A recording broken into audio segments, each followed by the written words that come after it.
Good after Good afternoon, everyone. Welcome to number 3 of our AI task force meetings. As always, we'll start with housekeeping issues, our housekeeping agenda. Task force members and technical advisors should be showing up as panelists in Zoom. If you aren't, please get in touch with Scott or Dan, who can promote you to the panelist level.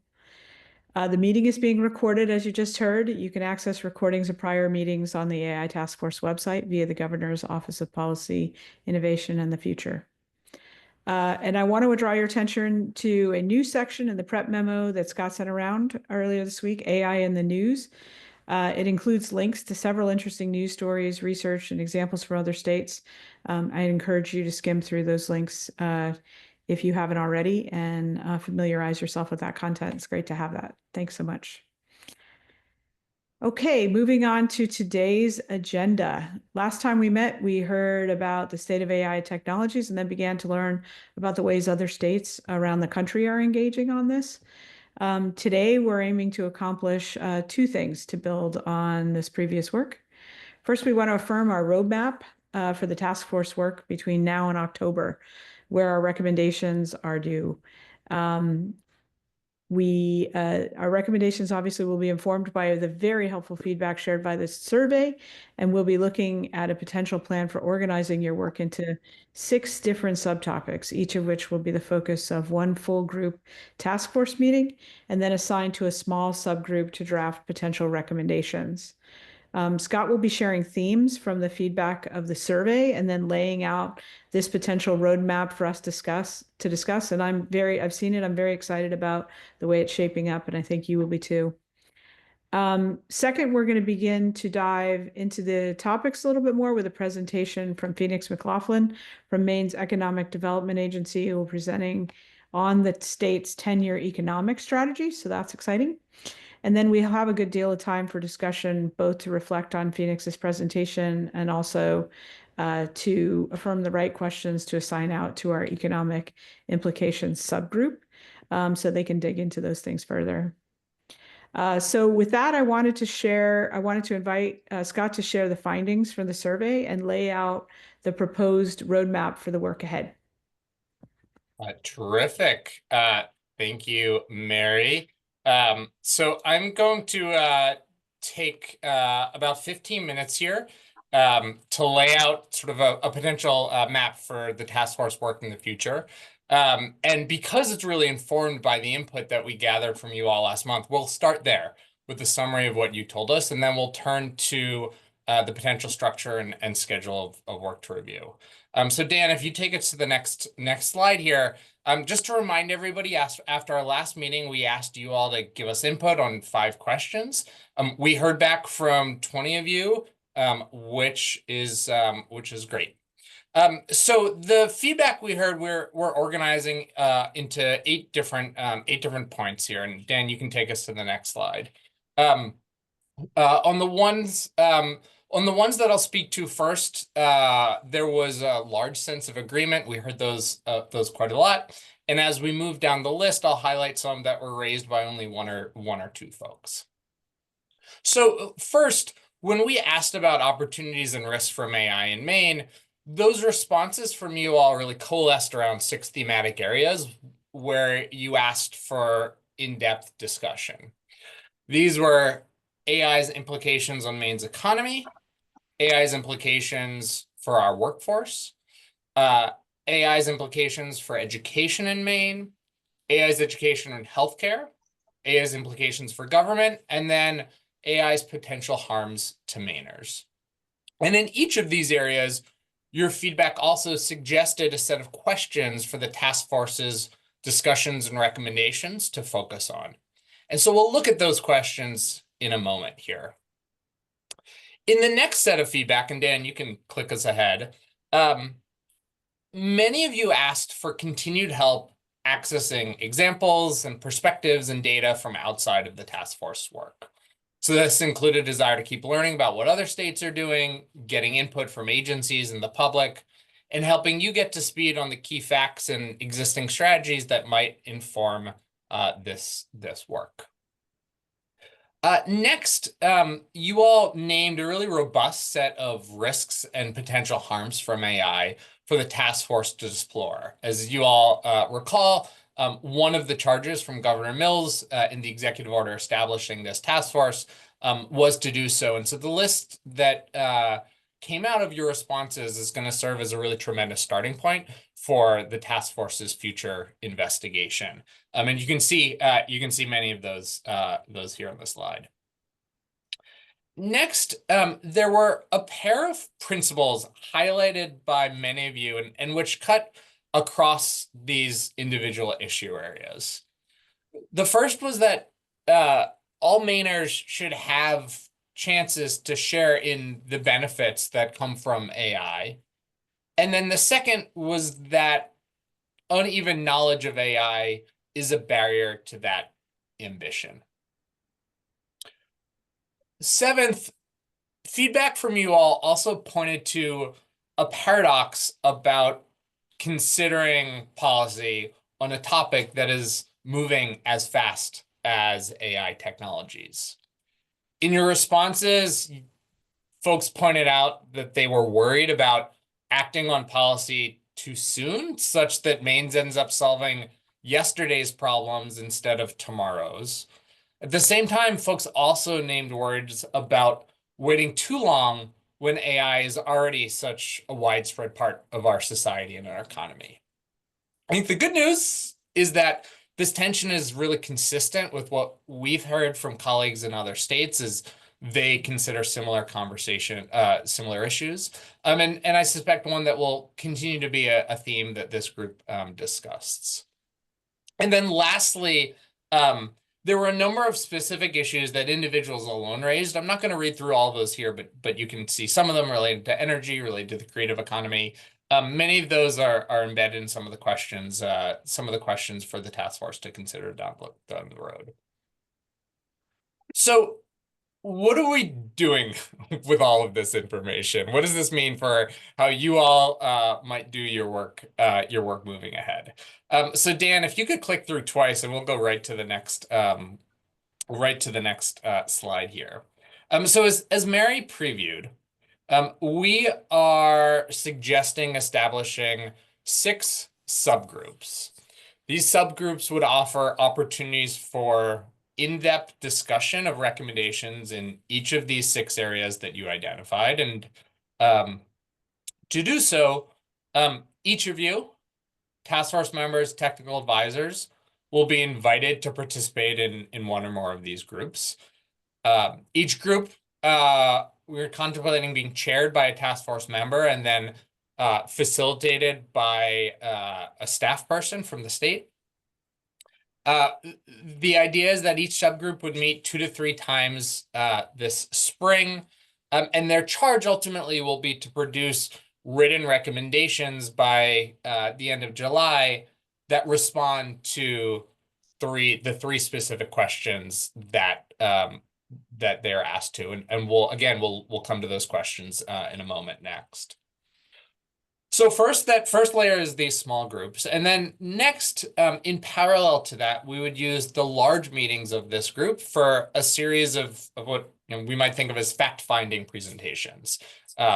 Presentations and discussions that are designed to help shape the small group work and inform the broader task force about topic areas that enable the important work of knitting these individual recommendations together. So then you'll see that the task force's meeting schedule pauses.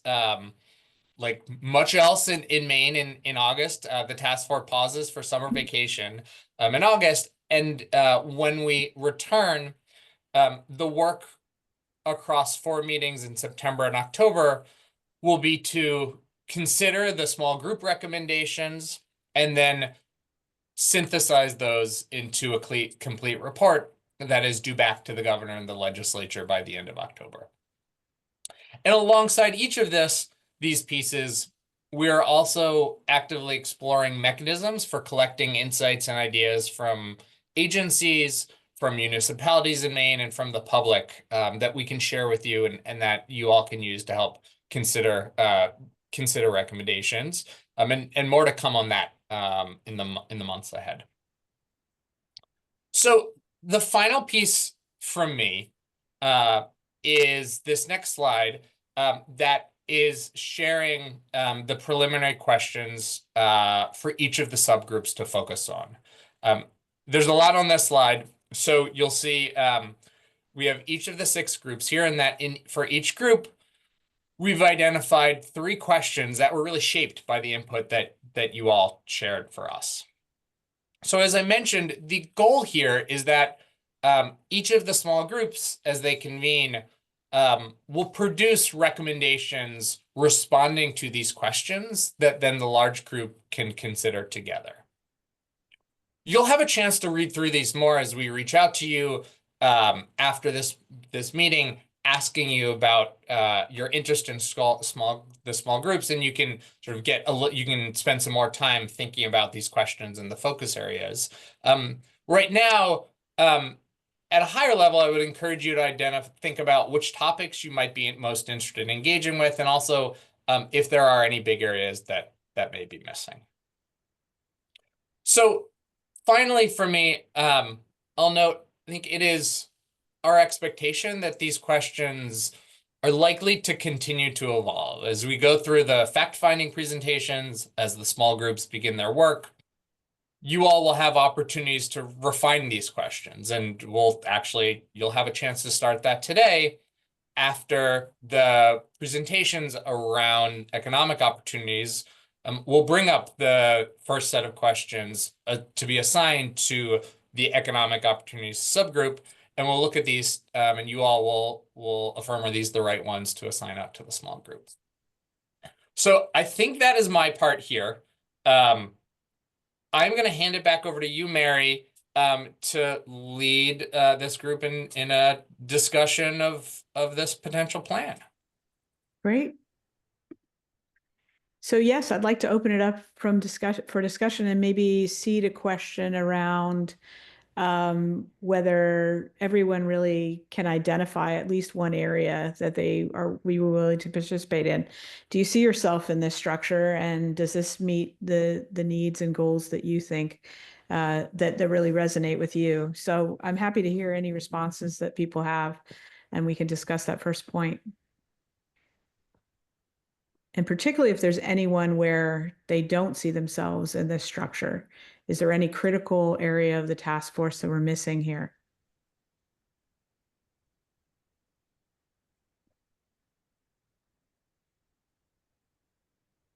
Okay, I think we're going to need further warm up. Nick looked like he unmuted. Yeah, I'll jump in. I obviously I might be a little close to it, but I obviously would be willing to jump into the public sector group. I think there's a lot of good conversation about what government is doing and how this technology can be a benefit to it. But I also think that it would be a big change for government, so it would need to be talked about thoroughly and understood thoroughly. So I'm more than willing to jump into that. As far as coverage across all the groups, I think it's a great spread of areas of focus that will, lead to a lot of really important information coming back to the full group. So I don't feel like we're missing anything. Great. Just one question for me. This is Dan Nygren from Maine Health. I obviously resonate with the healthcare group, so that one's obvious for me. But question on these subgroups overall, is the idea that these would craft subsections of our final report, or are these just meant to be groups within which we're going to ideate and discuss, but then that recurring themes amongst all the groups would comprise what ultimately ends up being the final report? Just a clarification question.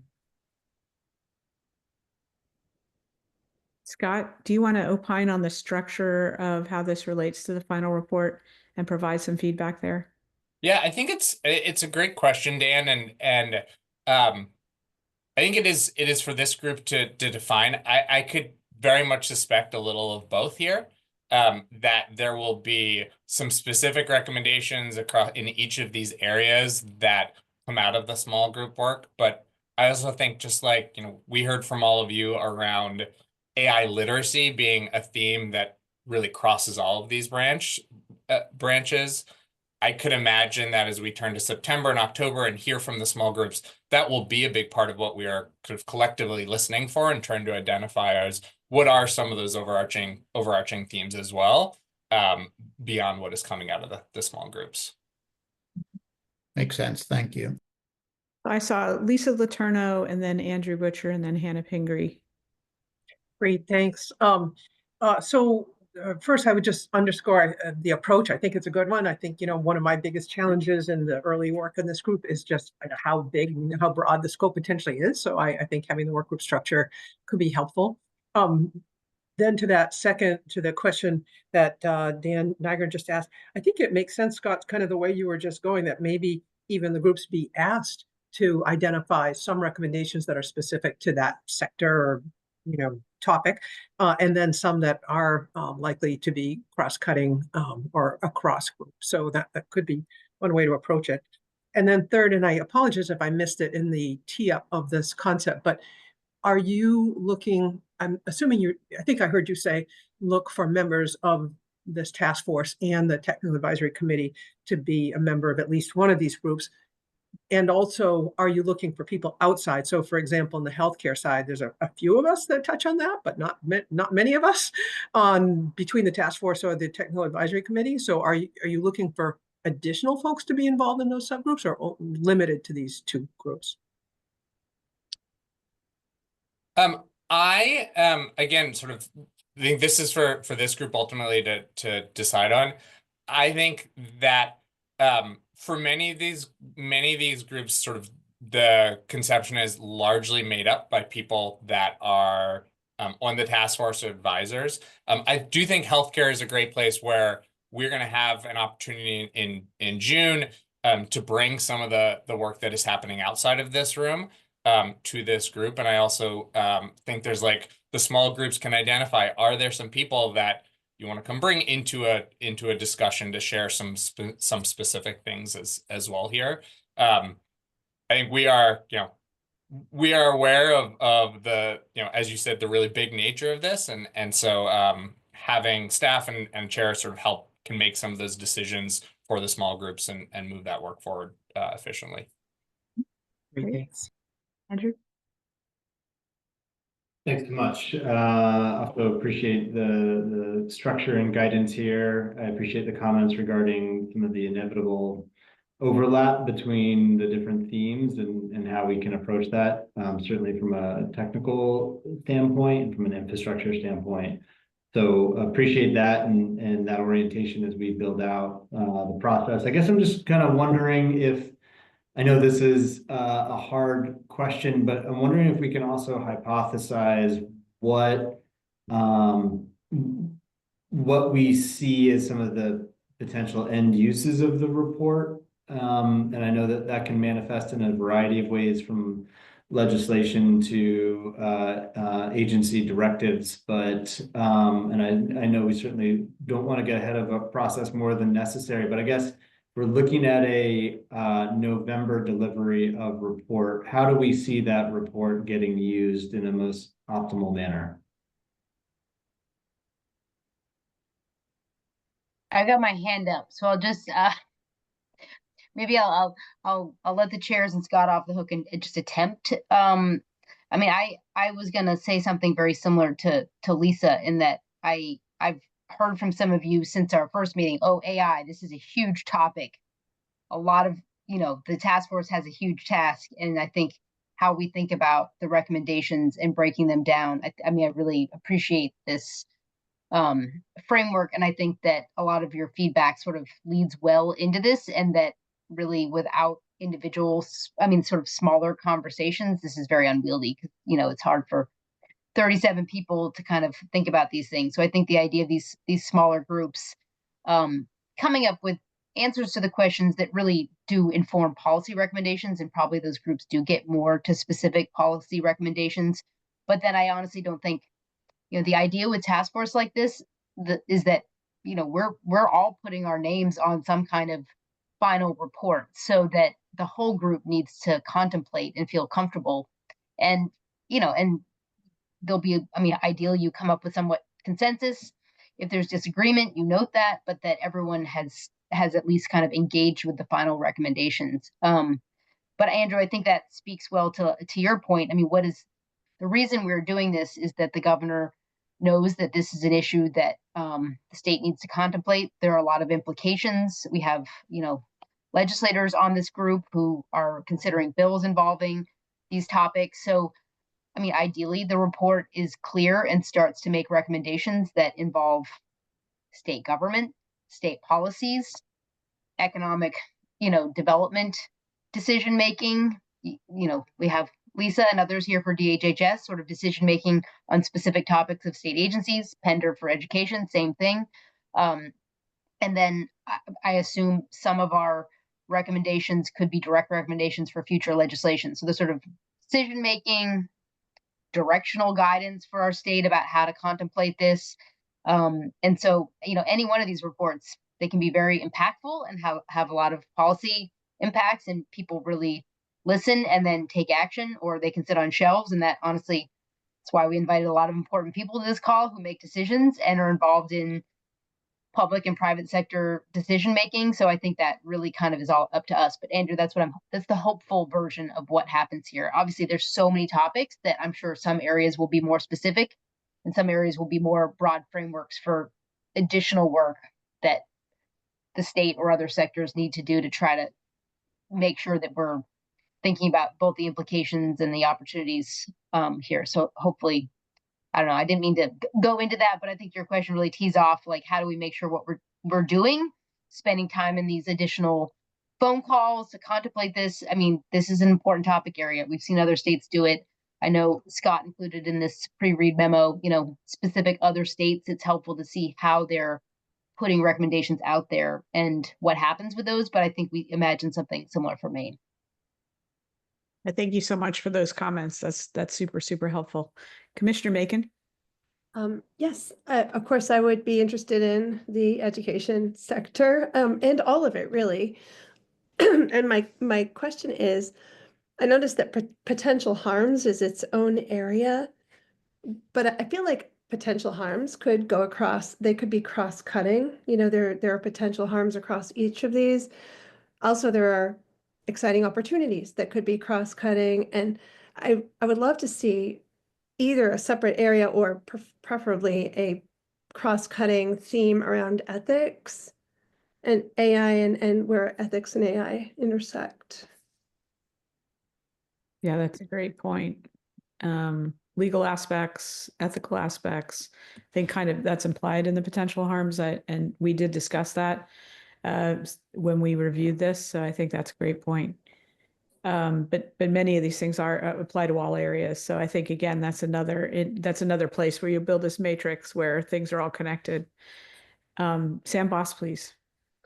Yeah, thank you. I was going to echo Commissioner Macon's point. I think it would be worth thinking about ways that we can, really institutionalize some cross-cutting categories. So potential harms, I think that's something that each of these subgroups should include. So it might be worth coming up with a couple of guiding questions that each group would include, and that might create more opportunities to foster discussion between them and make it a little bit easier when we come back together. Good suggestion.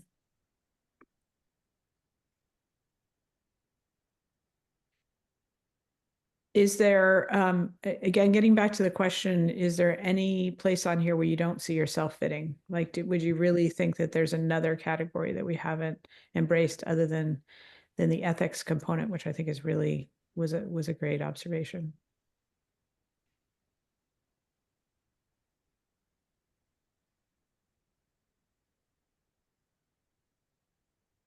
Okay. Well, that's good. Okay. Great.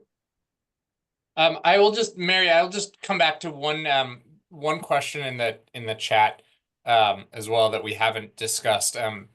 Somebody asked, like, how do we think about the potential role distinction between task force members and the technical advisors here? And I can ensure that as the governor structured this group, I think her hope was that the technical advisors would be deeply involved in these discussions and these recommendations, and bringing their expertise to bear. And that's perhaps if there are calls to be made, decisions here, that it is just task force. That is the role of task force members here as well. Thanks for clarifying, Scott.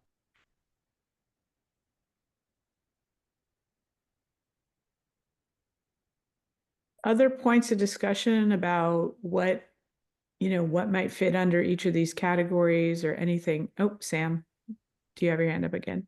Yeah, I just wanted to add one thing that I think we should consider that I don't know necessarily fits squarely under any of these categories is the environmental impact of AI and things like data centers. I think the more I've read about this, the energy consumption, the water consumption to power data centers is significant, and I think we should be thinking about that and thinking about whether Maine is the site of data centers in the future, and what that would look like and what the impacts would be and how we'd prepare for that. And maybe include in that alternatives to sites that have environmental impact and other ways to achieve AI capabilities without having the environmental impact. I love that. Dan Sayre? Thank you. I'm a little tardy to the discussion of cross-cutting issues, but both and somebody just said what I was about to say, governance, as well as privacy and security, cybersecurity, data security, what have you. Those are all things that you could lump them in harms, but I think it might be valuable to consider those in each of the five other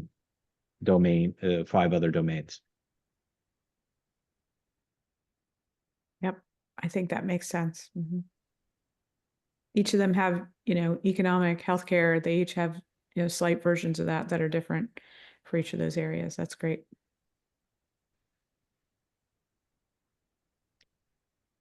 Other points or contexts, questions?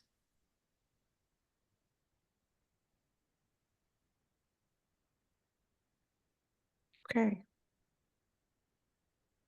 I think that's been very lively. I think we're well ahead of schedule. So really, if there's anything that you feel is important, please bring it up. I would just kind of, maybe I'm looking to Scott and to Dan and the co-chairs. I mean, I think that to Representative Sayre's point, I mean, I think the underlying questions, we talked about ethics, harms, privacy.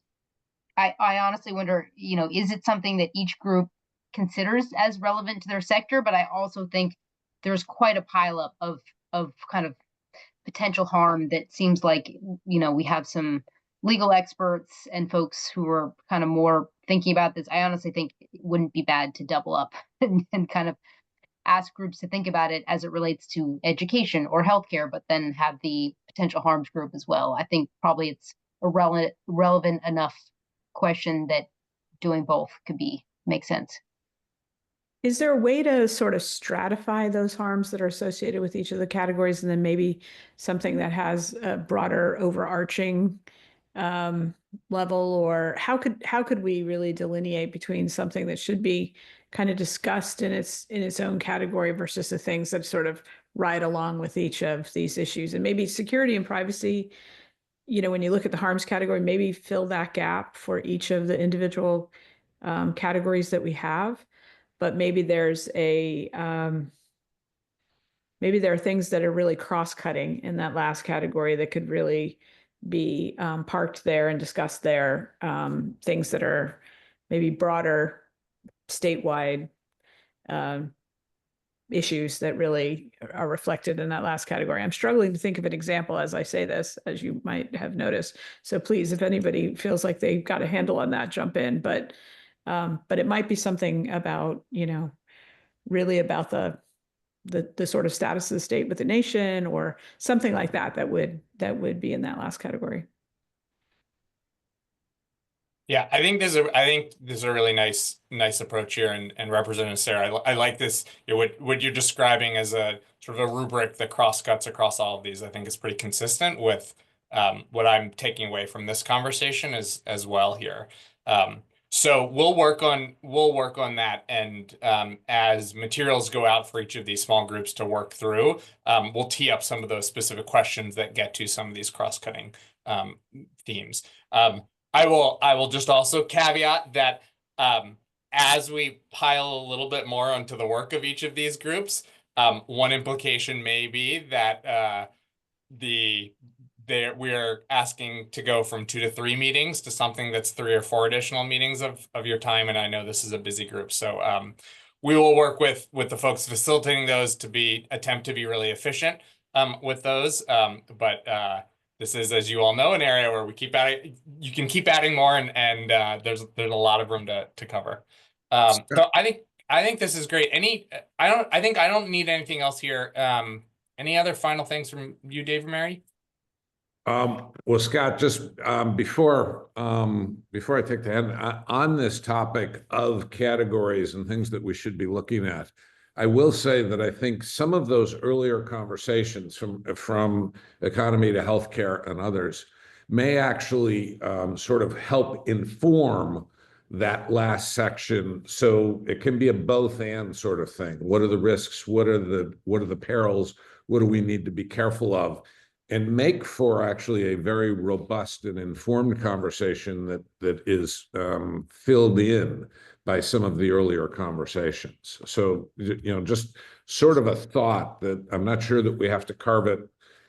We can carve it both ways and then look at potential harms and really have a robust conversation around that. Whether that's extended or 2 meetings is something that I think we can decide as we move forward. But I think it will become evident to us as we begin some of these other conversations. Great point. So Mary, let me ask, do you think we're ready to move on to the next topic? I do believe we've had a vigorous discussion, and Scott has a lot of great things to take home from this. So I do think we're ready to move on. Okay, and we like it when we're giving Scott work and sort of keeping it off the chair's desk. I think that's a good idea. So we will then move into and jump into the category of sort of the topics themselves, AI's implications for Maine. And we have Phoenix McLaughlin, and I'd like to welcome Phoenix. For those that don't know him, I think many of you actually do. Phoenix is the Director of Strategy Implementation in the Maine Department of Economic and Community Development. And we've asked Phoenix to kickstart the conversation with a presentation on the state's 10-year economic goals and the related strategies. So Phoenix is going to take 30 to 40 minutes of our time. I think we want to dial in and pay close attention. Before Phoenix gets started, I want to sort of draw your attention, and I'll repeat this after Phoenix, so it's not like you have to take notes. It is in your prep materials, but we want to hone in on the questions, and this is really less about answering the questions and more about making sure that we're in the subgroup addressing the right questions. And those are, in what sectors does AI unlock opportunities for Maine in the global innovation space? What steps can Maine take to facilitate additional AI-enabled innovation and business creation? And what supports might Maine's small businesses benefit from? What supports might they benefit from to explore and adopt AI tools? So again, not so much for today or for this conversation, the answers to those questions, but are they the right questions? Are there other questions? So very much like the conversation that Mary just led us through around the sectors. With that, I think I'd turn it over to Phoenix and ask you to walk us through the 10-year strategic plan. Sure thing. All right. Yeah, thank you for having me, and thanks for the introduction. as President Daigle mentioned, I'm the Director of Strategy Implementation, and so the shorthand for what that means, I oversee the economic development strategy for the state of Maine. And that's what I'll be talking about today a little bit, as well as how artificial intelligence as a topic may kind of fit in with that. And so, of course, start at the obligatory AI generated image to kick us off with a surprisingly recognizable representation of Maine there. Not quite right, but it was a decent attempt. You can go to the next slide, Dan. And I see I was using a specific font that Dan didn't have installed on his computer, which I'm realizing now, but that's no big deal. Just some formatting challenges might come up through these slides. But anyways, what I'm going to be talking about today is really just the most high level aspects of the economic development strategy in terms of the vision and goals. And I'm not going to dive much into the specific strategies and action items because of the time limitation. I think that might be something can discuss more of the economy small group. But we'll talk about Maine's economic situation as well as the potential implications of AI things and how that can relate. So going right into the next slide. So this is a vision statement for the Maine economic development strategy. So the strategy was created in 2019. It was a very long and big process, involved a lot of people giving a lot of input. This was the vision statement that was established, which is that by 2030, Maine will be an international leader with a vibrant, sustainable, environmentally responsible economy, and that all across the state, the people of Maine will have access to an unmatched quality of life and good paying jobs. So, that's the big vision, but how do we know if we are actually moving towards that vision and achieving it? We want to establish some measurable indicators to keep in mind. So if you go to the next slide, we had three economic goals. So first of which is about wages. So goal number one was to see 10% growth in real wages over 10 years. So by 2030, real wages meaning adjusted for inflation, which is a key point. So this chart is showing that number from 2018 until now, or 2023, excuse me, is the most recent available. So again, the goal is 10%. We've seen 9.7% growth. We're about a little over $100 short, much to my frustration. I wish we could just get over that extra $100. But on a serious note, we certainly saw faster increases in wages, again, adjusted for inflation than expected. But there's certainly more to do. There's no reason to slow down now that we're kind of at that or near that 10% range. I do want to just explain a little bit, you see this big leap from 2019 to 2020. So a bit of the narrative here is that, or the story is that, again, this is average wages for Maine. So in 2020, there, of course, a big hit of layoffs when the pandemic hit, and that disproportionately affected folks on the lower end of the wage spectrum. And so it looked like the average jumped up, when in reality, that wasn't necessarily because of a good reason. Now, fortunately, as we regained full employment by 2022, we didn't see the wage level fall back down to where it was in 2019. The wage level stayed elevated as people across industries got back to work. And that's due in part to some industry shifts, but it's also in part because wages actually rose across industries in Maine. So we're at a higher wage level now. But again, inflation is part of the story as well. Between 2022, 2023, inflation did kind of eat into those gains a bit. And so now we're in a place where certainly better than we were a few years ago. And in fact, between that 2018, 2022 time period, Maine had the fastest wage growth in the nation.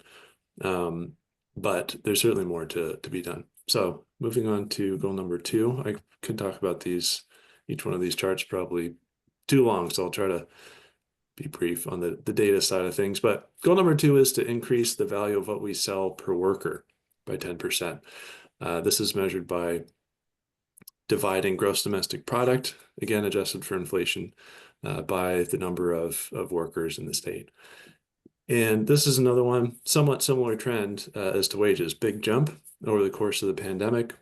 kind of a categorical leap to an extent that we didn't really predict. Again, this was a 10-year goal, and this one we actually have exceeded, so we're at 11.7%.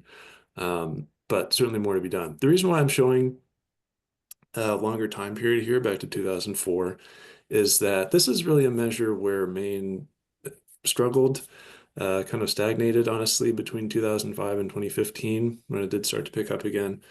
And that was not true for the nation as a whole. So we were actually diverging from the U.S. average over that period, before starting to see more convergence recently. Now, this is productivity. That's real GDP divided by worker is a rough approximation of economy-wide productivity.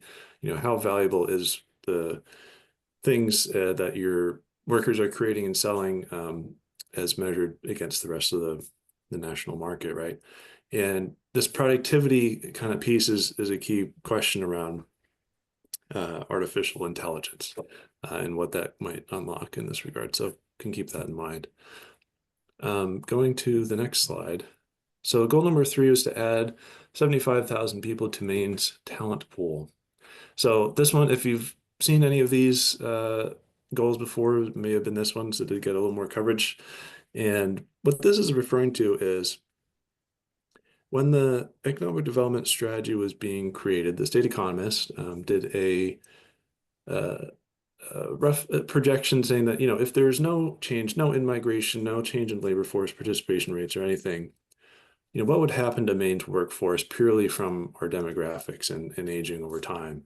And because, Maine is the oldest state in the nation in terms of average age, and in fact, by 2030, we would lose about 65,000 workers from our workforce. So the goal is to say, we're going to reverse that. We're going to keep the 65,000 worker number, and we're actually going to shoot a little higher. We're going to aim for 10,000 more than that. So we're going to have the overall goal of adding 75,000 people to Maine's workforce. And this is one where our baseline was about 700,000. And this is a piece where the data source, because of its survey base, it was a little troubled during the pandemic. The best sense that we have, though, is that we are in a better place than we would have expected. We're roughly kind of where we would want to be for this time. But the nature of it is that, that aging out of a workforce is a constant flow between now and 2030. So it's not something where we can just say, great, we can just kind of sit back and cruise along until the end. It's something that will, there's a constant pull in the other direction. So if you go to the next slide, just to double down on this workforce and demographic piece, this is a chart of Maine's demographic pyramid. It's not really pyramid shape. It's showing by 5-year age band Maine's population, male and female. So what you can see here very clearly is the largest group is that age 60 to 64, followed by 55 to 59, followed by 65 to 69. It's a very significant bulge in the demographic brackets around that age group.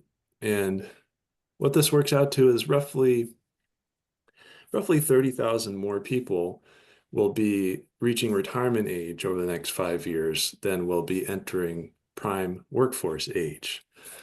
Now, not all of those individuals will retire. Not all of those individuals are currently in the workforce, so it's not necessarily a one-to-one in terms of the workforce effects, but certainly there's a big difference in terms of who is entering versus who is leaving the workforce in Maine.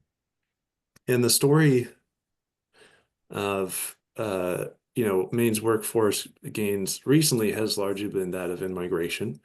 So that's one kind of answer. Another is increasing workforce participation. In recent years, there has been some improvement in terms of prime age workforce participation, although that hasn't been the primary driver in terms of our workforce growth. That has been migration primarily from other states. And actually, if you go to the next slide, you can see this is that same picture, but nationally. And obviously it's not nearly as severe. The largest age group nationally is kind of that millennial and would that be early millennial, I guess, generation between 25 and 35. So what does this mean economically, right? Well, it means if you have a flat or hopefully just roughly, flat workforce, if nothing else, to grow incomes overall, to grow your GDP overall, you basically have two options, right? You need to be adding more people in your workforce, or you need every person who is in the workforce to be doing a little more, creating more value, however that may be, whether it's new skills, new technology, new whatever it may be to be creating that greater value. So if you go to the next slide, we can start talking a little bit about why we're all here, I suppose, right? The AI piece. So if you go next, I thought it might be helpful just to set some simple ideas in terms of, where could the economic value of AI tools actually come from? Because I think it can be helpful to step back a little bit and think about, okay, given Maine's economic situation, what are the specific, tools, technologies, processes, whatever that might make a difference in terms of that value creation? So looking at these boxes kind of top to bottom would be roughly, I think, current capacity to future, maybe theoretical capacity of AI tools. So certainly right now at the present, my understanding is they are quite capable at generating code.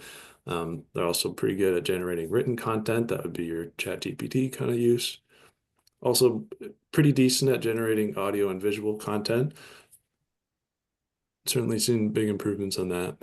The next level, though, that gets talked about a fair amount would be not just generating, but actually kind of acting in some capacity. So acting in an information space, OpenAI does have a tool that the system will kind of operate within a browser for you to carry out certain tasks online. And then a step beyond that would be acting in a physical space, right? So actually doing something in the physical world. So if you hit next, Dan. So just thinking through, what are some potential examples of how those capacities could translate to actual economic applications? So software development, I think that's a pretty obvious one. My understanding is that is maybe currently one of its highest economic uses in terms of generative AI. These next three, in terms of research acceleration, when I hear the heads of some of these AI companies talk about what makes them excited or optimistic about what their tools might do, they tend to talk about how they might impact scientific discovery and research. So that can have a few different types to it, right? So data analysis is a big part of it, and something that I think it's fair to say already kind of happens. Machine learning has been a big part of scientific research for a number of years now.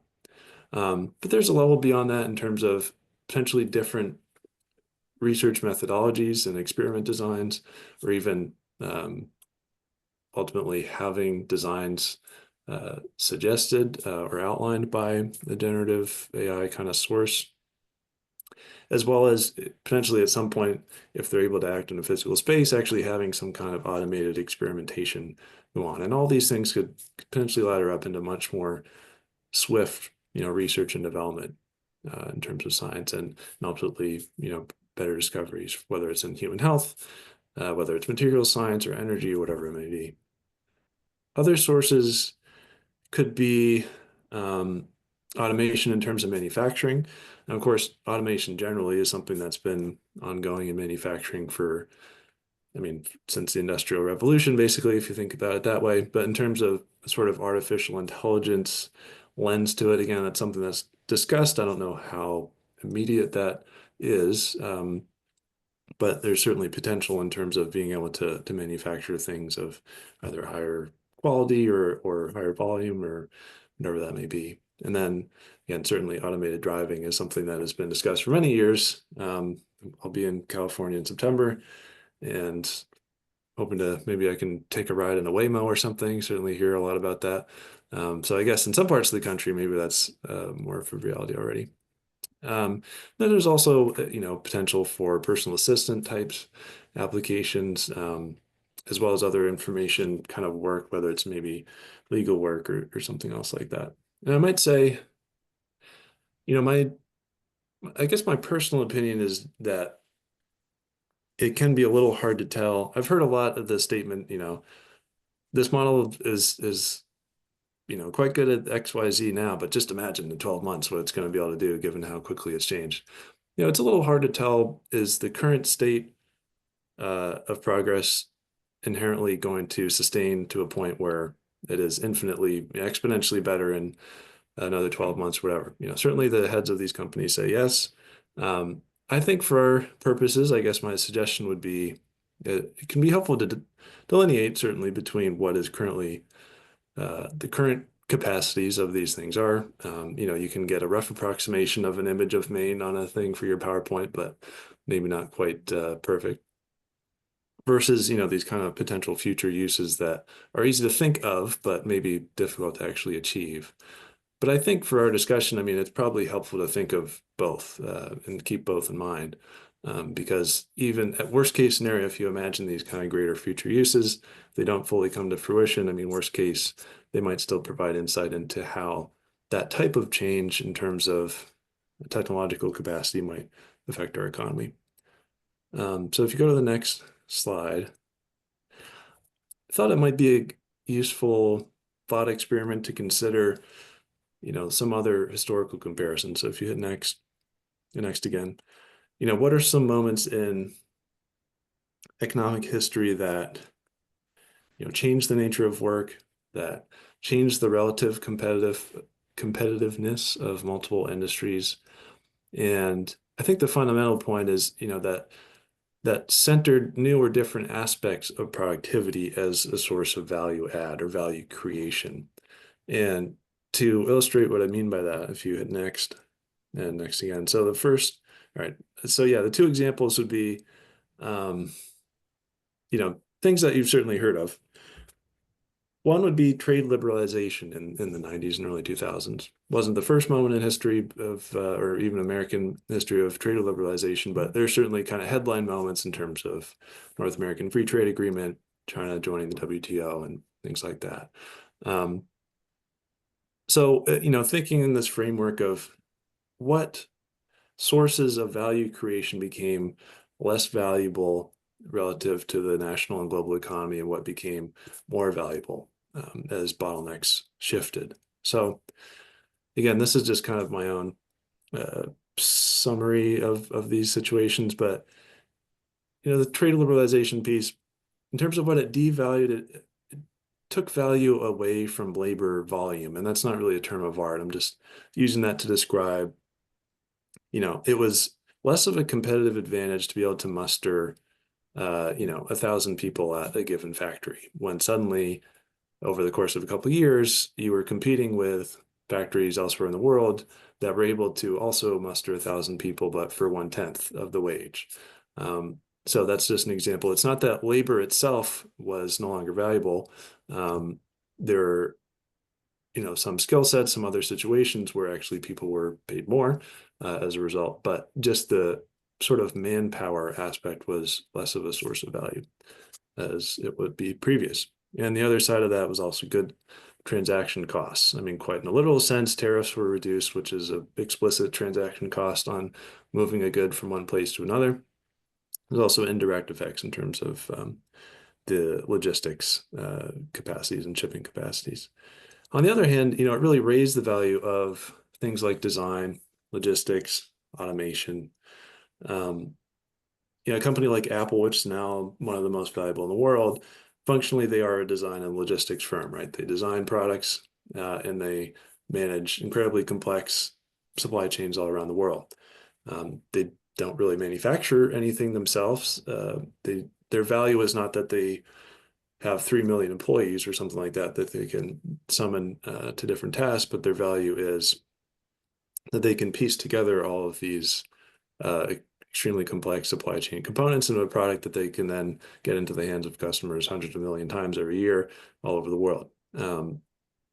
Again, kind of a shift in what was more or less valuable because of that. And again, another example that's probably a little more directly applicable in our case is the option of personal computers. Similarly, it devalued a certain type of manpower in terms of, You don't necessarily need to brute force your way through filling out your books. You know, as a business or something, you don't need a team of people writing that out. Fundamentally, what that did was dramatically reduce the transaction costs around information. You know, to get information about, say, the stock market in a given day, it doesn't require, you know, printed manuals, written data, phone calls, or whatever. You know, it's all functionally that the cost of moving that information from one place to another all over the world was brought down to near zero, or effectively zero. And that was a big change from the way information was moved previously. Now, on the other hand, because of that value, that volume increase in information, that really raised the value of knowledge of what to do with it, you know, that subject and process expertise. So that's why I kind of am framing it this way to point out that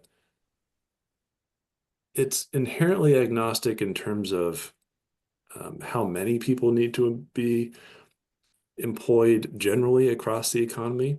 It's a little bit agnostic in terms of, you know, geographically where certain things may be more economically valuable.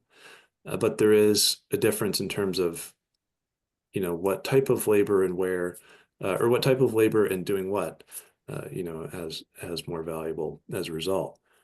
And if you go to the next slide, just to think a little bit about Maine's kind of place over these the time periods with these major shifts. This is showing, this is from the State Economist, a series of slides that she has. This is showing the percent change in employment across certain sectors in Maine since 1990. So, you know, it's a bunch of squiggly lines on here, but you can see kind of ones I'll point out is manufacturing, the orange line, which has dropped about 40% in terms of employment since 1990. Now, actually, I don't have this up here. The gross domestic product, so the productivity, and as well as the overall output in terms of dollar value, has actually increased in manufacturing since then. So it's not a one-to-one in terms of jobs to value, but in terms of employment, that is an enormous shift, and I think it's one that we all have a sense of and have had to contend with as a state. On the other hand, professional and business services is way up, over 120%. And healthcare and social assistance also up nearly 100%. So big shifts in that regard. If you go to the next slide, here's just a more specific look, and this is showing real GDP. So we got inflation adjusted gross domestic product for just some specific subsectors. So again, you can see paper manufacturing. I think this is a story we're all relatively familiar with, really declined quite a lot from 1997 to 2023. Roughly about 20%, 25% of the GDP value compared to then. Meanwhile, actually something like wood product manufacturing is relatively stable. However, that does cover up a lot of churn and change. So some businesses going out of business due to competition from overseas imports, others coming online because of new supply chain opportunities or new markets. And you can see one line kind of snaking through there is that computer systems design and related services, totally different industry that went from near zero to surpassing some of those manufacturing components. So moving right along, you can just click through all these. So the purpose of this is to kind of bring along the thought experiment, right? Of, you know, what could policymakers have or should done in 1995 or so if they knew what was coming with some of these things. And, you know, the analogy then is what could greater adoption of AI products make more valuable in Maine's economy or less valuable in Maine's economy? And really, what can this group do? What can the state do and others to try to encourage a shift from that more valuable to that more valuable component? And the last thing here, you can just open these up again. Yeah. Just a couple of thoughts. Again, I'm not going into all the kind of economic development strategy action items one by one. There's quite a few of them. That's something we can do more as a smaller group, I think. But throughout that, you know, there will be ways to think potentially about AI as sort of a tool, right? A means to an end in terms of improving things like our R&D approach, workforce development, and education, potentially even things like housing, childcare, maybe there'll be applications there. And, how to support our general approach in terms of, and this has been kind of the general approach around identifying places for innovation. Where is Maine uniquely positioned to provide solutions to global needs? Whether it's because of our natural resources or our talent and infrastructure assets, could be, and that is kind of highlighted things that again, probably familiar to this group in terms of forest products, marine economy, life sciences, in particular animal health. We have a strong sector in defense subsectors and precision manufacturing.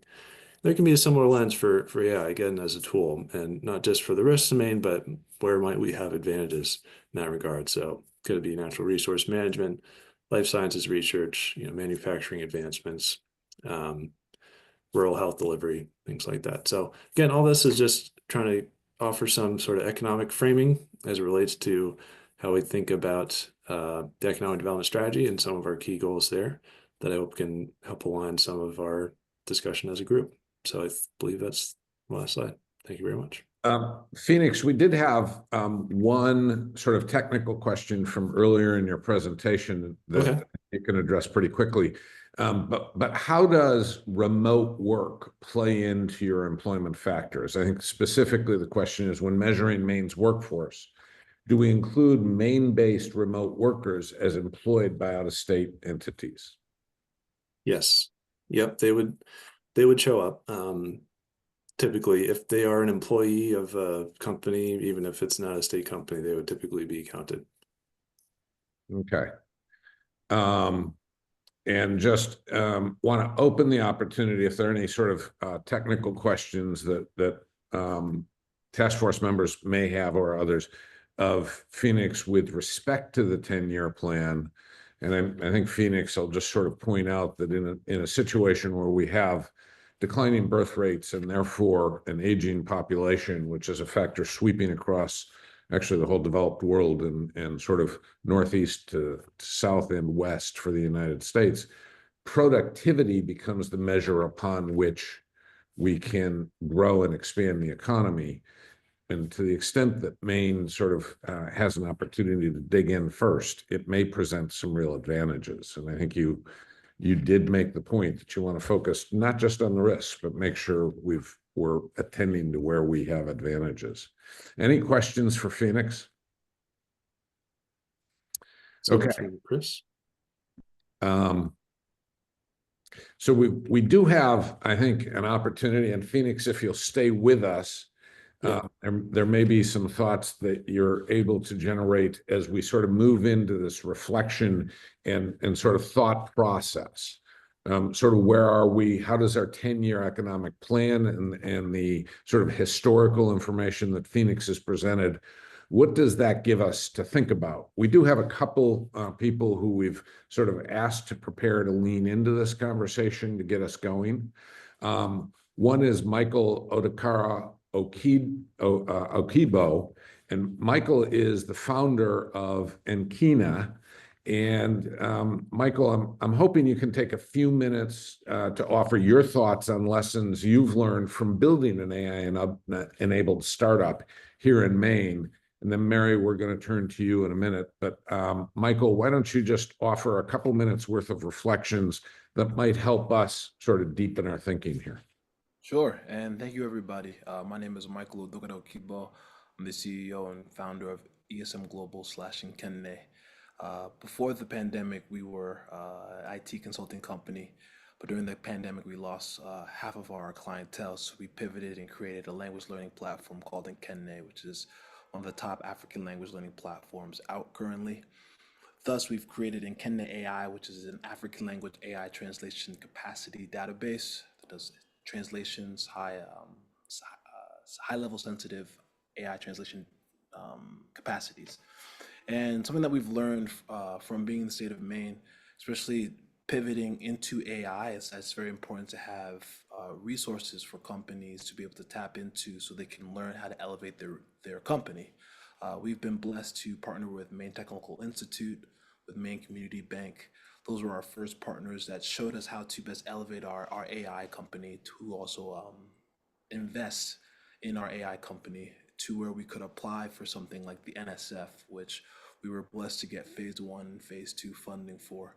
So for companies who are starting AI sectors or for young individuals who are interested in moving into Maine, for us, I would say it's very important to have capacities for essential resources and support systems. MTI is a perfect example of that, and they're also involved in our task force, a company or an entity that invests into companies in Maine that are pushing the boundaries for technical innovation, funding opportunities, mentorship and business partnerships, networking collaborations, infrastructure for growth, especially as we enter into this new phase of technology where AI is really one of the most dominant forces in technical innovation. It'll be important for the state of Maine to also tap into that, which will be creating a powerful ecosystem. Thank you for that, Michael. One sort of tag along there, and I know Chris Mallet is with us. So, but I'm wondering, you've actually focused in on some financial resources, clearly important to startups. Are there intellectual resources or other categories of resources that you found yourself sort of leaning into in that case? For sure. And the great question. Understanding how to do your books is such a simple thing to state, but it's so important, especially as you are looking for investment or even for federal funding. I will say for our experience with the NSF, it was about a 6-month application process and a 3.5-month due diligence process where they looked and combed through the books. The government doesn't play when it comes to the books. So I would say as a resource, showing companies how to handle their books, how to handle opportunities with the federal government, which is a whole other aspect of handling your books, is very important. And also how to connect your company to other businesses, how to sell your company to other businesses. Those are important resources that the state of Maine has already access to. They've already started to do that as we've tapped into it, but to accelerate that with AI would greatly enhance our opportunity to get more interested people to coming to Maine. Excellent. Now, next, just to, again, sort of deepen some of our thinking, we're going to ask our co-chair here, Mary Dickinson, to sort of take off her co-chair's hat and put on her Jackson Laboratory hat. And Mary, take just a couple of minutes to offer your thoughts on the lessons you've learned from integrating AI into the research efforts at Jackson Laboratory. Thank you so much for that. I really wish I had a Jack's hat to put on right now. That would be so perfect. Yeah, so I can tell you a few things about the lab, and I think the lab is unique in a way that we have both a research arm, as many of you know, do really fantastic cross-cutting research. We also have a group that is supplying mouse models and biological samples worldwide to transform research in many locations across the globe, and also an educational division. So we really touch on all of these levels. And I just wanted to provide a little bit of a background of how we're using AI in all three of those spaces. So the mission of the lab is really to discover precise genomic solutions for disease and empower the global biomedical community in its shared quest to improve human health.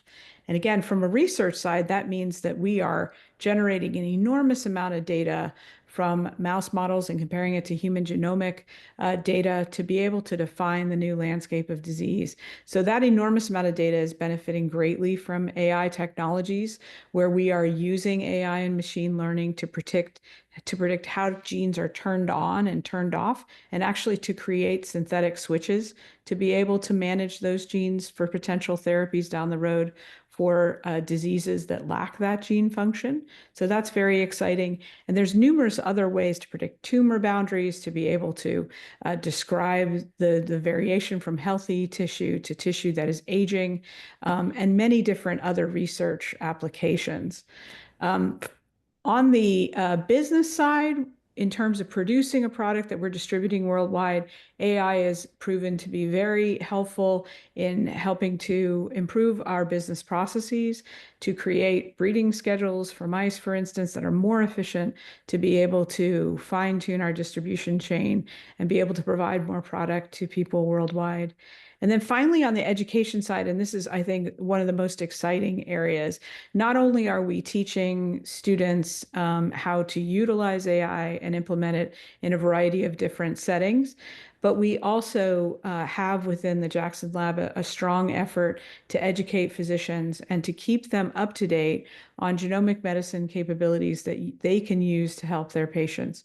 One program is called the Maine Center for Cancer, the Maine Cancer Genomics Initiative, and that initiative actually helps the doctor who has the patient who is suffering from this deadly disease, helps them to identify the right genomic testing capabilities, and then takes the results from those tests and partners them with a genomic tumor board that's made up of worldwide experts.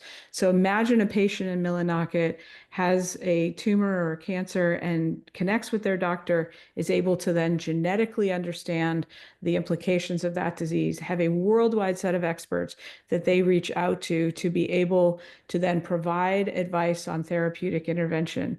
And that works so well that that 30% of the patients have better outcomes after a year from that type of intervention. It's a very strong program. We're building AI into the structure of that program to better help to find clinical trial opportunities and to further enhance the decision-making together with physicians to really speed the process and find those potential therapies quicker and even up that 31% number. It's really a very exciting work. So that gives you a taste of what we're doing, and of course, happy to expand on that and explain more about what we're implementing, how we're implementing AI across the laboratory. Excellent. I want to open the conversation to any members, but I think, if there are any specific questions for either Mary or Michael, that's open game too. And just sort of lay out, I welcome voices from across the task force and the advisory members. Feel free to raise your hand, or really at this point, just speak up on Zoom. Don't be bashful.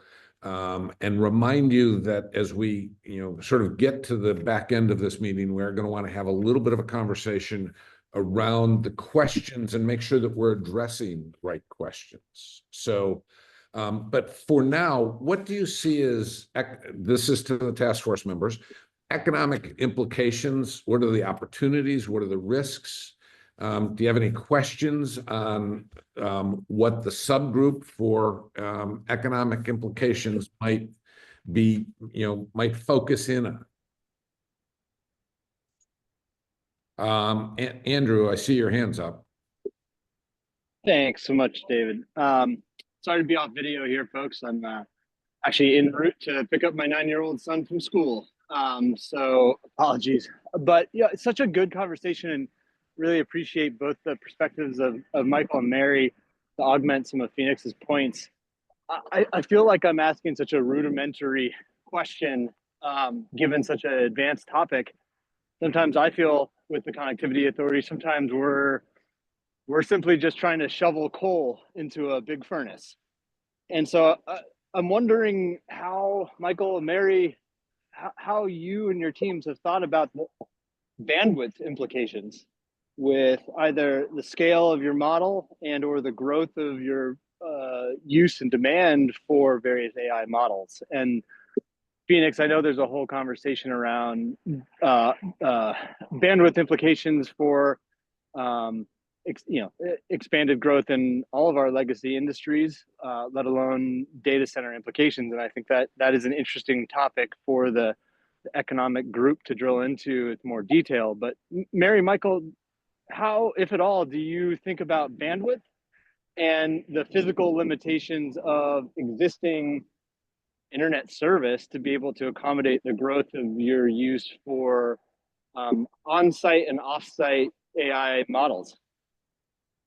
I can start first. I've been surprised by how powerful the bandwidth has been in order to create our model.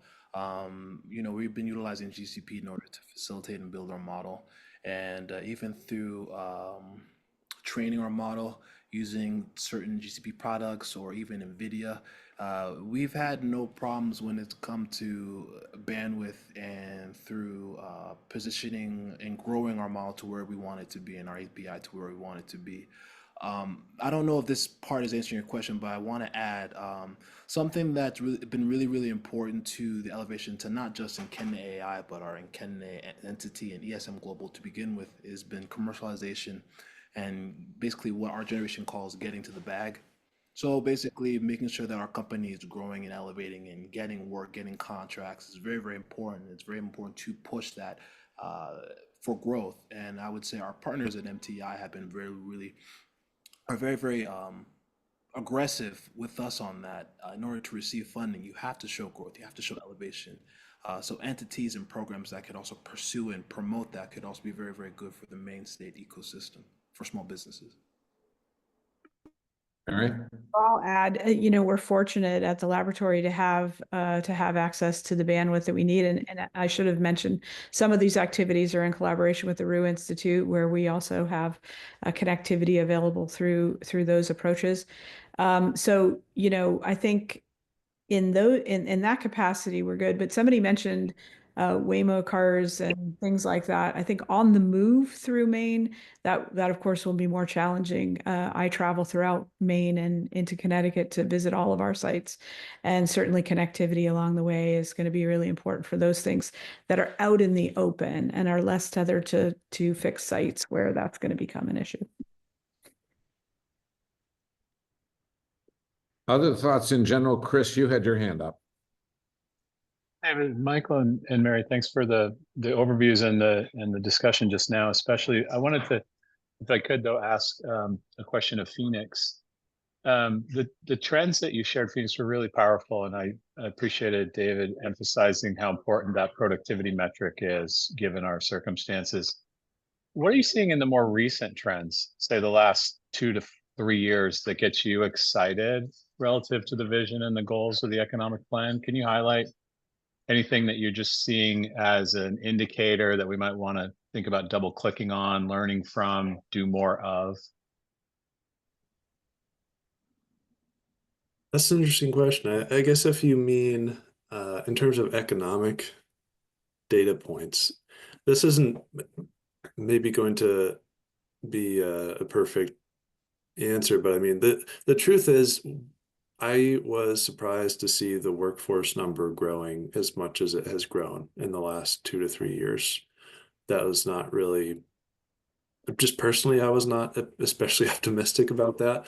Again, as I shared, a big part of that has just been people moving from other states. So the reality is, well, I'm not sure it's a helpful answer yet for this group conversation. I don't know how that fits in exactly, but I think that has been something that has been more positive than I would have expected. I think there are other pieces that I think are moving in the right direction in terms of productivity and wages, in terms of research and development, certainly I think has been improving in the right way over the last couple of years. But I think, how those show up in the kind of broader economic statistics is somewhat different story, right? But I think having things like, the R1 designation at University of Maine, things like the Rue Institute's growth, and other schools around the state kind of putting more into that type of, innovation ecosystem, kind of thinking R&D kind of work. I do think that's something that I find quite encouraging in respect to, how we see better productivity growth in the coming years. Thank you. I do think that in-migration is good news. Hannah, you've got your hand up. I put my hand up just to actually just call out. I think this is a very helpful conversation, obviously a big one. And I think that the examples that we've talked about, really thinking about entrepreneurship and new businesses and startups, is helpful. We do have both LL Bean and WEX represented on this call. I sort of think about how this task force thinks about the economic implications. We have one of our questions for this sort of how does this task force answer, or what are the examples of AI-driven business applications already generating value in Maine's key industries? And I wonder if either one of the representatives of those two companies wanted to say anything. I sort of think of the large companies employing a lot of people, and I'm sure there's sort of challenging and exciting opportunities. So, JJ, you're willing to jump in. I know Wex is here as well. Yeah, I can. Can you guys hear me all right? All right. Yeah, I'll share some insights from what we're thinking about at LL Bean, and then invite Sachin as well to share. We actually had a conversation a couple of weeks ago. So first off, is one of the things I was at a CIO event down in the Boston area just last week, and we had a topic specific to generative AI and so forth, and it connects to a few things that have been talked about here. But we know Gen AI is a disruptive technology, just like the examples that Phoenix was referencing. So the desktop computer, I'd put the internet there, I'd put mobile computing, et cetera. But we're very much in the hype curve of generative AI. We don't know 5 years from now exactly how companies and governments, et cetera, are really going to leverage it. So we're all learning into this. I don't know that I can believe anything that somebody says exactly will be the case in 5 years from now. So we at LL Bean are learning and testing into a variety of different things.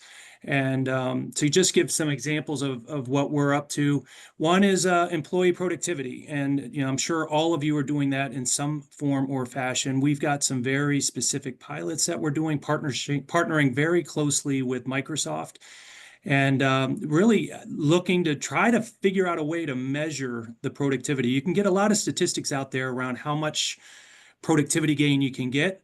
Candidly, I don't believe them. I believe that we're getting more productive, but how do you measure it? And it's hard, and nobody has an exact science around that you can use comprehensively. But I believe that that's there, and we're doing a fair amount there. As I think about asset creation, specifically in the retail industry, so you think about image, video, content meaning copywritten text and all those types of things. Think about our website, think about catalogs, all of those types of things. We're doing a variety of different pilots there. It remains to be seen how quickly we're going to be able to generate imagery and video, et cetera. But we believe that the technology is going to be able to advance that, and we can make choices around: do we spend less but have the same number of assets that we create, or do we spend more or the same and just have more assets? So just productivity. Inventory management, a big one that we're considering. So as you can imagine, inventory is one of our biggest assets here at LL Bean, all the items that we have to buy before we can sell them to our customers. So we really need to optimize that. And we're partnering with Blue Yonder, which is a big partner of ours, formerly JDA, and they're building next generation tools that include AI, and they're going to be able to be smarter than what we're doing today. So again, we don't have anything super mature at this point from an AI perspective. I hazard to say that all of us were trying to figure out where this is going to go. Similarly, the Rue Institute, we've had several different environments there, or several different sessions there, and they've been a great resource for us. And I pinged Michael on the side on this. One of the presenters that we had last year, or 2 years at an event actually, was a founder of a company that would not allow his team to use the word AI in their description of what they're doing. And that's a problem I'm having as a CIO, is that every technology company it's AI powered. It's, AI is in the name of the company. It's AI this, AI this. What are you actually doing, and how is it different or disruptive? And that's something that, I'm optimistic, but I'm also pessimistic about some of the solutions that are being put in front of me as a CIO at LL Bean, and we're learning into it. So I don't know if that hits the mark, Hannah, or not, but that's some of what we've been thinking about here at LL Bean. No, that's super helpful. Sachin, you. Yeah, sure. Thanks, Hannah, for the question. So for everybody, I'm Sachin. I'm the CTO at Wex Inc. And I'll share some of the positive examples of what we have experienced as we have adopted AI for productivity, and also looking to inject AI in the products that we build in service of our customers. So, and I think Phoenix's presentation had this as one of the things which is software engineering. So I'll start with that. We, like many companies, we have code bases that have been written over many, many years. And as new people join, it's generally a high learning curve to understand the old code bases from a software engineering perspective before they can be productive and effective. What we did is that we had AI basically get reference to our old code bases and just in a generative AI manner just said any new developer or engineer who joins the team can ask the AI about old code bases which do not have documentation, etc. So we found tremendous productivity gains, from that. It's just like people could come up to speed much quicker. They would understand things and they can then be, productive contributors to something. Similarly, we have adopted some platforms that actually write new code. So producing new code, etc., that's working really well. But I think one thing that in Dr. Osama's presentation, which is human in the loop, that is absolutely key. So there is a lot of code that is produced, but there is good like coders who are able to review it, inspect it, correct it, before it gets, actually put into our production environment or anything of that sort. I think that's really important because there are mistakes, errors, modifications that are required. But we are seeing for sure productivity in the way how we measure it. I think since Jay, you brought that up, we look at in this instance our time to market. So for any given team, how long it takes for them to start something and actually release it to production, so it actually goes live. We are measuring that time and we are seeing how that time is reducing because we are adopting AI in the software development lifecycle. And we are clearly seeing gains. Like we saw about 10% last year. We believe we'll compound it by another 10% or so this year, etc. So I think it's definitely positive. Some examples I'll share, which is more on the other side about products. So Vex is in the business of simplifying other businesses. One of our divisions is in the healthcare domain. We have software, and a big pain point is claims processing. Customers who want to submit claims, they have receipts, and it's a big pain point because a lot of time claims get denied, the information is not correct or it's not complete. And we've done some incubations with AI, so you can do instant approval or rejection or feedback loop into the customer about what's missing so they can improve it. And we see it's actually really positive. So I think digital workflows where there was cognitive aspects involved in digital workflows which were very human driven, with AI we are seeing a lot of productivity or improvement in that improves customer satisfaction and delivers productivity in the business. There are many examples I could go into, but just sharing a few that I think were pretty positive that we're seeing. Excellent. Good feedback. Sam, I noticed that you did have your hand up. I didn't know if you had a question or a comment that you wanted to offer. Yeah, thanks for following up. It's been helpful to hear from a couple of folks within the business community about how AI or how different tools have been useful for their productivity.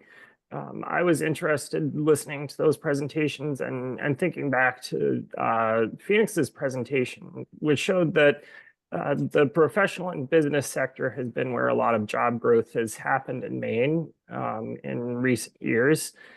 And I listened to some of the impacts that these new technologies have had in different businesses, and I wonder about how that's shifting the work of people that you have on your staffs, how that might shift how many people you have on your staff and what types of positions are necessary. So I would be interested to hear from some of those folks about how that's already starting to affect your workforce. So as new technologies come in, how does it change the workplace? Yeah, I think that's a good question, and something we can sort of seek some comment out here and maybe pursue as we're going through some of our other work. I'm happy to start with that one. Actually, in many ways, it's increased our workforce as we've built up the technological capabilities and the people who can execute on these various strategies. And in terms of really, so we've done a lot of work to prepare our data and to be able to get it so in a condition that can be utilized through AI. And that's actually been a more human intensive task than we would really like it to be. But it is actually an opportunity to sort of grow jobs around around that kind of area. The other part of this too is that I agree wholeheartedly with some of the comments that our friends at LL Bean have said, because the human in the loop factor here, being able to keep AI grounded in these routines and being able to keep personnel engaged in them and being able to use them appropriately, I think we're still in that stage in many cases as we're utilizing these tools and really testing them and experimenting with them. And there's also a need to validate the information that comes out the other side. You can't always believe in them a priority, have total faith. You have to provide some access to tools that will validate them and use them. And the Jackson Labs is, we make models for this purpose. So we feel like it's an important part of what we do to be able to test at least some of the research and biological validations that come out of the predictive tools that are using AI. I can weigh in as well a little bit, David, if we've got time. I think in terms of how this is going to impact existing jobs and functions, there's no question that it will, in some instances, eliminate some of the mundane and rote things that people have to do manually now. And to a great degree, some of the efficiency gains that JJ was talking about, that's what we're seeing as well within Maine Health.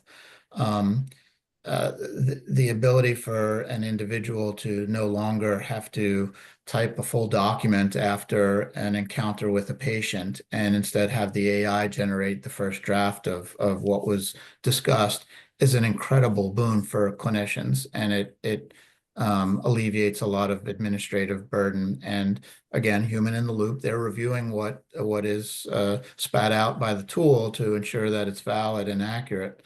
But it's been an incredible boon. And in an environment where we simply don't have enough people to fill the roles, this is an extremely important thing for us. But I think for other roles, there's no question that it's going to transform jobs. It's going to mean that people will need to learn new skill sets and learn how to do things differently than maybe how they're doing them now. But I don't see that as any different as any other technological advance we've had in our history.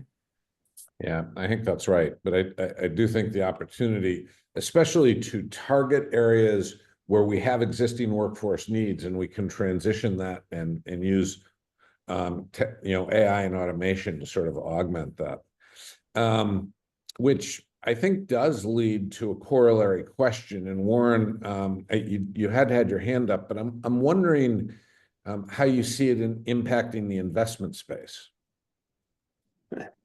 Well, it's a great question, Dave. We spent a lot of time thinking about that very question. I'd say that private equity, where I come from, is always searching for ways to add value to companies.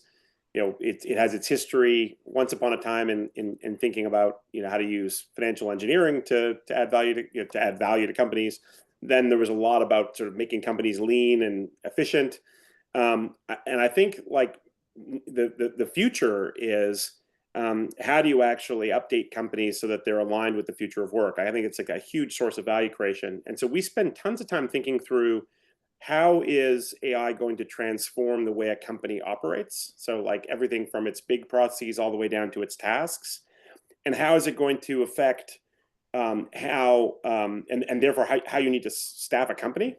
And one of the things, I actually just did an analysis. We own a company that does opioid therapy, and it's got about 1,000 employees. And we sort of looked at it and said, if you could AI everything you wanted to AI tomorrow, like what would happen to the company? And what we discovered was that a company that we thought was mostly about serving patients was actually mostly about doing documentation. About 50% of the work that the company does is eminently AI-able. But at the same time, we also discovered that a lot of the patient-facing stuff that we would like to be good at, we don't, invest nearly enough time in. And there's lots of ways to augment that work with, AI co-pilots and all kinds of other technology. And so what we're trying to do is launch a process whereby we can take some of the more commoditized work and try to get that off people's plates and move it, and move the work much more in the direction of patient service. And ultimately, I think it'll end up being a company that has a similar workforce that it has today, but a lot more of the hours and tasks will be patient focused as opposed to more mundane stuff that they don't like doing anyways, which I think is really exciting. But I think it highlights a question that I think someone else brought up, which is the objective to do more with the same number of people, or is it to do the same work with fewer people? And if it's the former, I think we're headed in a really exciting spot in our economy. But if it's the latter, I think there could be all kinds of bad things. And so, we're impact investors. We're trying to steer people towards that former thing. Think of the opportunity to reposition mundane work into more productive endeavors. And so, but the natural gravitational pull of our economy is cut when you can cut things, because that's the fastest way to drive profits. And so I think it's a really interesting question, and I think it's going to affect. I think it's going to be, those decisions are going to be made in the coming coming 5 years. And so it's a very exciting time, but it's also a time where there's a lot of risk. So. But Warren, you focused on an element that has come up earlier in the conversation, and that is sort of driving change in the nature of work. And can you or anyone, Chris, you might have some thoughts on this as well, talk about how, as we're making this shift, our need collectively as a state, as a group of employers and otherwise, to invest in our existing workforce to make sure that they're making that change with us. So my personal view, but we're early in our own point of view on this topic, but we invest in services businesses, so mostly healthcare, skilled trades, things like this. And our view right now, David, is there's going to be a real premium on people who have skills that are customer facing, patient facing. Like the human interaction is becoming, I think, even more important. But at the same time, there's going to be also a premium on being able to digest and work with, computer generated, AI generated stuff. And so, we're trying to train we own an HVAC business, and we're trying to train our HVAC folks to be not only much more sort of sales and customer focused, but also they have to learn to work with an iPad, which they've never done before. So there's a big transformation in where the skills premium is. Like the ability to diagnose a problem, that's going to be AI. The ability to figure out which parts to order, that's going to be a lot easier. The ability to interact with a customer, that's becoming even more important, and the ability to do it in a tech-enabled way is becoming even more important. And so I do think there's going to be. I know Phoenix was talking earlier about what kinds of things are valued in an economy. I think we're about to see an epical shift of that, and I actually think it's going to be a lot of the people who are used to doing knowledge work who are going to have to transform the most, which is unusual in these transformations. That's interesting. Okay. I don't want to close the door to conversation. I do want to make sure that we leave enough time to sort of digest this conversation and then reflect back and say, when we asked the task force, the subgroup to work on AI's economic implications for Maine, and we look at the questions that we've proposed: in what sectors does AI unlock opportunities? What sets of,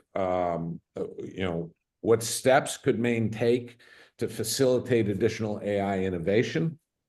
And what supports might Maine's small businesses benefit from? We've had a couple conversations around that: the financial supports, the ability to grow our workforce. Are those the right questions for us to be focused on in this subgroup conversation? Any thoughts on that? You ask good people to do something, and they put the questions right up on the screen. Thank you. Representative Sarah.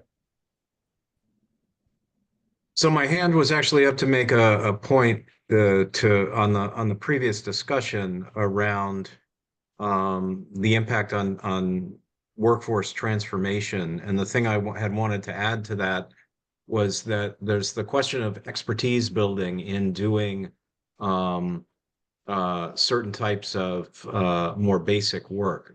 The classic example is in the legal field, where as a junior associate, you do research and analysis and you prepare briefs for senior associates, partners, to then polish that brief with their expertise. A lot of that junior associate work can be done with AI. And so that makes senior partners much more efficient and less reliant on the hours of highly paid junior lawyers. The problem is, how do you develop senior lawyers if you don't have people performing that kind of work? So while AI in many fields does leverage talent to be much more highly productive when they're junior, because a lot of the repetitive work is taken off their plates, where that kind of repetitive work is a form of apprenticeship and skill building and expertise building, it's a risk.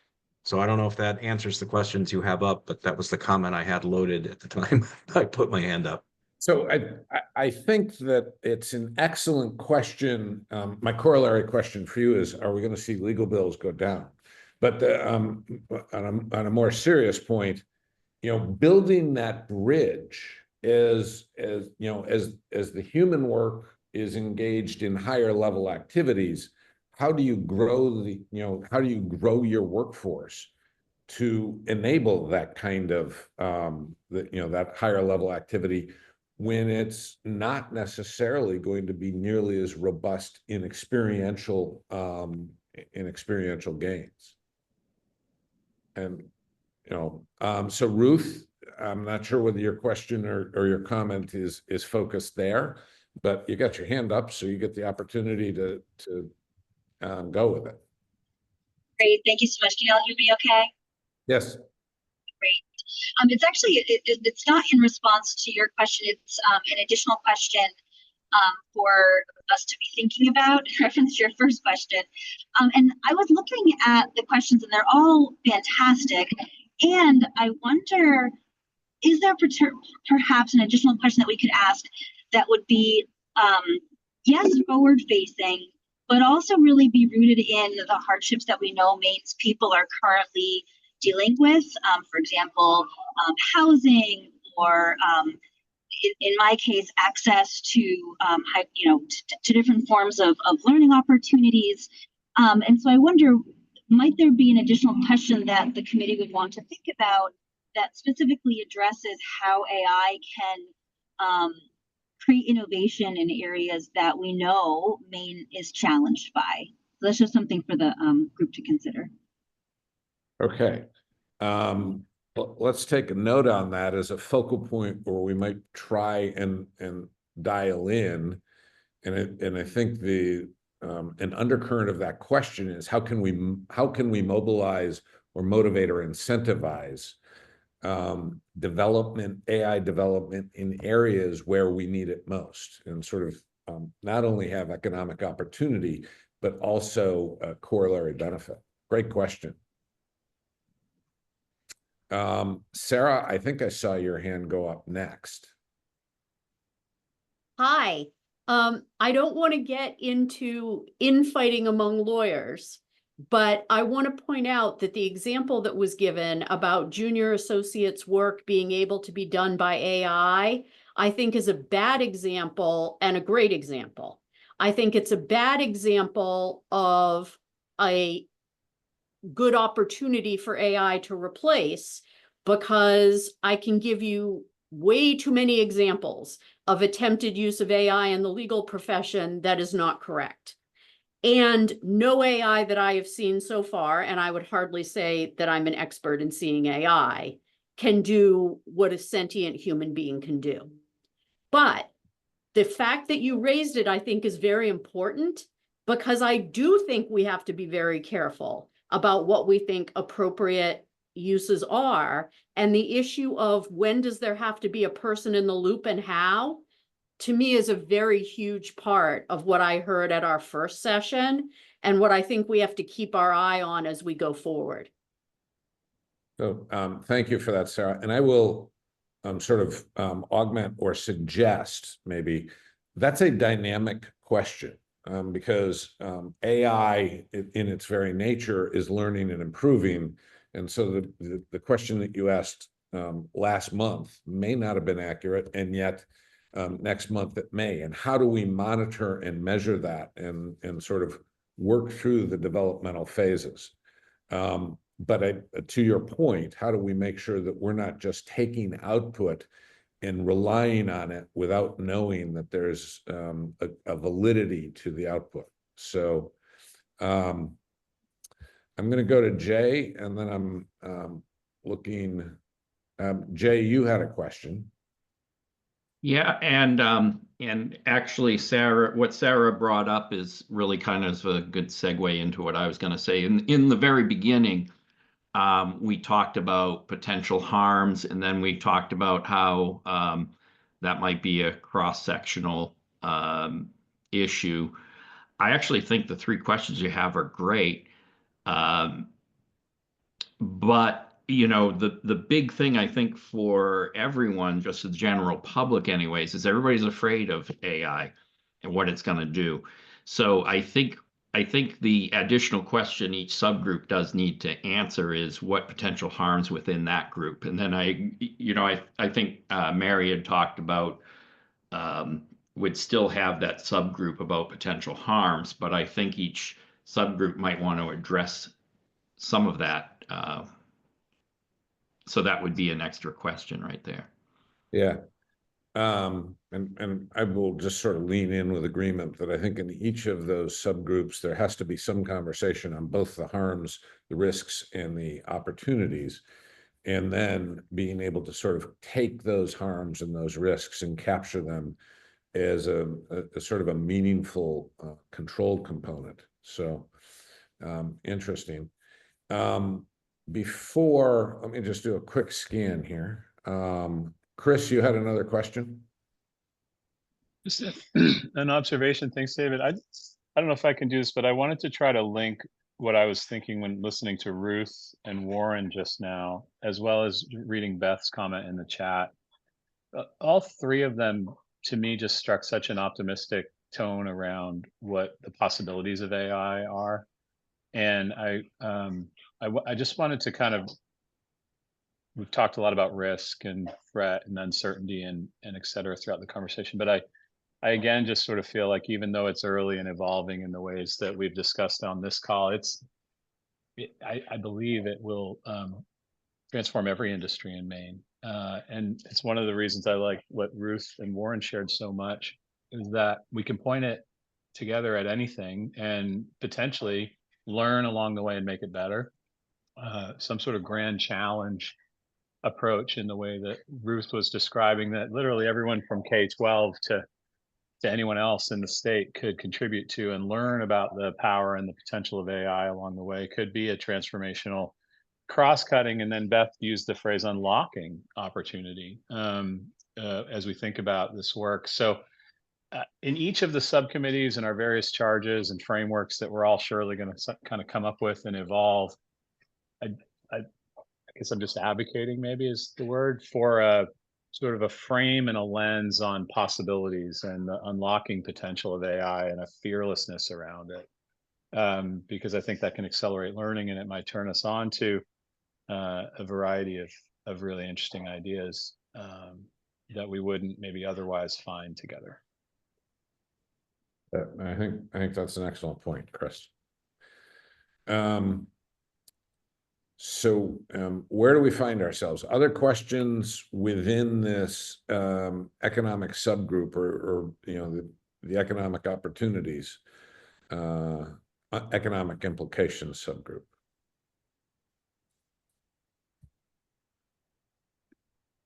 Okay, if not, I think that's a pretty effective wrap. I think it's been a very robust conversation, and I really appreciate the depth.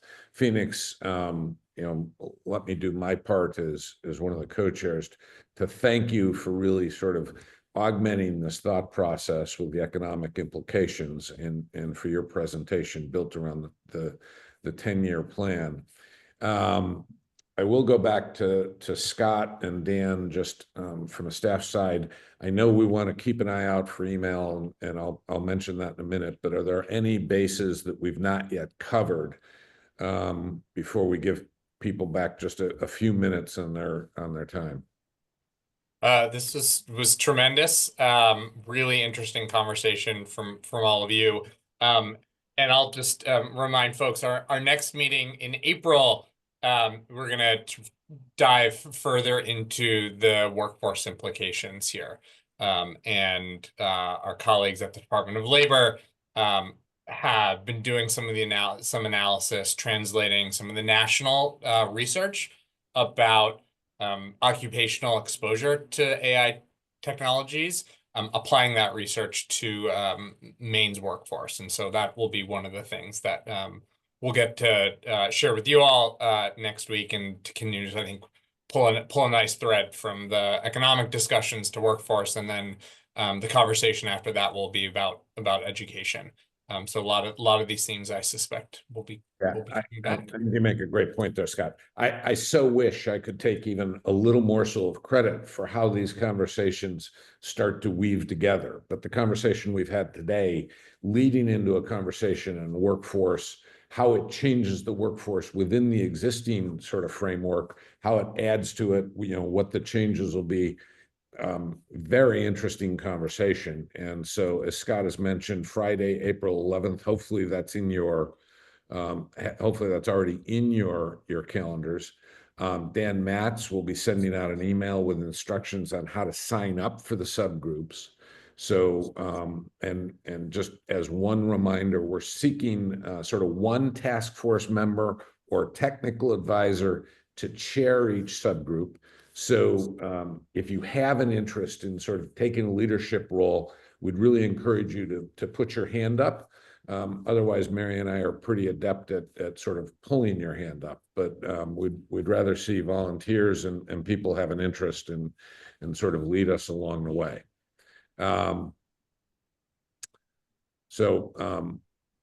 Anything else for this group? Really appreciate your time. Really appreciate the depth of the conversation. I think it's been really interesting. Mary, do you have anything that you want to add before we give people back 6 or 7 minutes?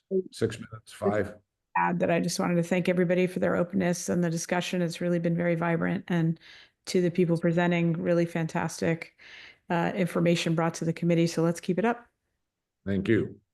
Okay, if there's nothing else, glad to give you back a couple minutes. And Scott and Dan, thank you for how well you've supported this. I think the credit goes to you for how robust the conversation has been, because you do a lot of background work to get us here.